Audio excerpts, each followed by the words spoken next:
1961 askeri müdahalesi sebebiyle Milli Birlik Komitesi önderliğinde kurucu meclisin yapmış olduğu yeni anayasa, Türkiye Büyük Millet Meclisi'nin yapısını ve işleyişini oldukça değiştirdi.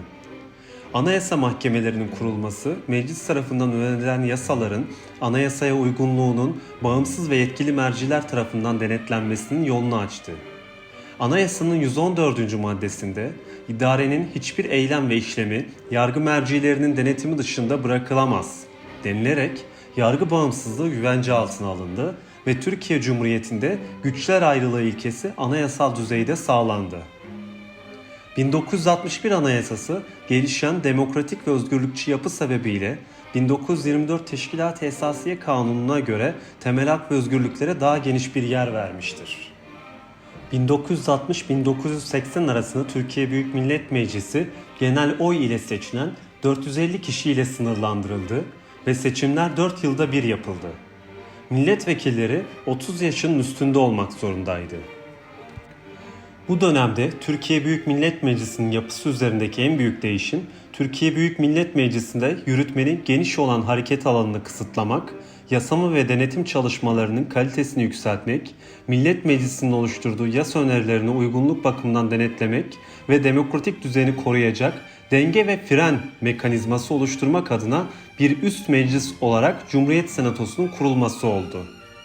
Senato ile birlikte Türkiye Cumhuriyeti tarihinde ilk defa Türkiye Büyük Millet Meclisi, Cumhuriyet Senatosu olmak üzere çift meclisli bir sistem ile yönetilmiştir.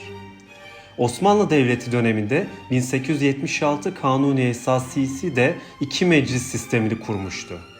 Ancak Türkiye Büyük Millet Meclisi tarihinde ilk kez yasama organı olma özelliğini başka bir meclis benzeri yapı ile paylaşmıştır. Senato, Türkiye Büyük Millet Meclisi ile kıyaslandığında çok daha dar bir yetkiye sahipti.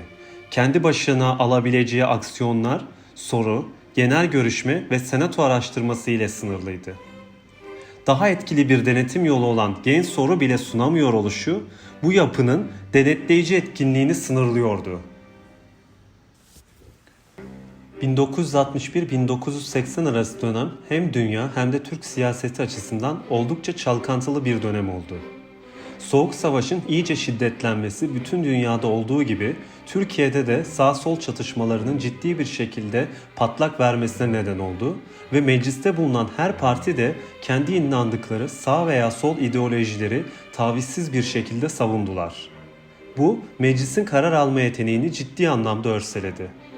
Aynı dönemde Türk ordusunun 1969 yılındaki siyasi hakların iadesi yasasının apar topar reddettirmesi ile ciddi olarak başlayacak, 1971 muhtırası ile o dönemin hükümetini istifaya davet edip partiler üstü bir hükümet kurmaya zorlaması ile tavan yapacak şekilde meclisin işleyişi ve bağımsızlığı üzerine ağırlık koyması da bu çalkantılı süreçte meclislerin yasama görevini iyice zorlaştırdı. Bu olaydan sonraki 2 yılda ülkedeki istikrarı sağlayabilmek amacıyla anayasa üzerinde köklü değişiklikler yapıldı. Bakanlar Kurulu'na kanun hükmünde kararname çıkarma hakkı, üniversitelerin özerkliklerinin zayıflatılması, TRT kurumunun özerkliğinin tamamen kaldırılması şeklinde yürütmeye güçlendirici değişiklikler getirildi. Bütün temel hak ve özgürlükler için geçerli genel bir sınırlama hükmü getirildi. Temel hak ve özgürlükler için yasal sınırlama sebepleri arttırıldı ve devlet memurlarının sendika kurma hakkı ortadan kaldırıldı. Bakanlar Kurulu'nun aday gösterdiği üyelerden atama yoluyla oluşturulan devlet güvenlik mahkemelerinin kurulması ve küçük siyasal partilerin Anayasa Mahkemesi'ne başvurma olanağının kaldırılması ile yargı denetimine de sınırlamalar getirildi. Son olarak askeri yüksek idare mahkemelerine daha çok güç verilerek askeri yargının gücü sivil yargıya kıyasla arttırılmış ve sıkı yönetime geçiş kolaylaştırılmıştır. Bu değişikliklere bütünüyle bakıldığında çalkantıları azaltıp istikrarı sağlayabilmek için 1961 Anayasası'nın güvence altına aldığı temel hak ve özgürlükler kısıtlanmaktadır. 1961-1980 yılları arasındaki 19 yılda 18 hükümet değişikliği yaşanması ve 1961 Anayasası'na yapılan değişiklikler sırasında ve sonrasında 1971-1980 yılları arasındaki 9 yılda 11 farklı hükümet olması da meclisteki çalkantının vahametini ortaya koymaktadır. Yasama organındaki bu karmaşadan güç alan sağ ve sol gruplar insan kaçırmaya kadar varan ciddi eylemler düzenlediler ve Türk ordusu 1980 yılında yönetime el koyuncaya kadar hem gündelik hayat hem de meclis hayatında çalkantılı dönemler geçirildi.